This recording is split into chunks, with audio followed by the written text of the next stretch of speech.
Hey everyone, welcome back to our channel. Quick guides. On today's video, I'm going to show you how to reset your WeChat ID password on your phone. It's very quick and easy, so let's get started. First, make sure you have the WeChat app downloaded on your phone. If it's not there yet, you can download it from Apple App Store or the Google Play Store.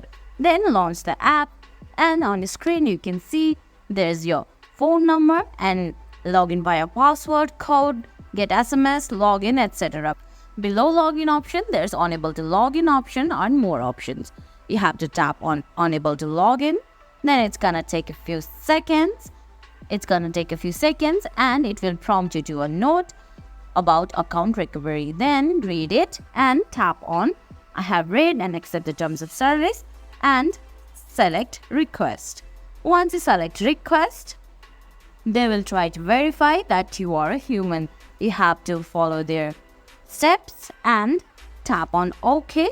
It might take a few hours and they will send you a verification code to the number you give in. Once you get the verification code, you have to type in the verification code and proceed to change your password. And guys, that's it. That's how you reset your password on WeChat.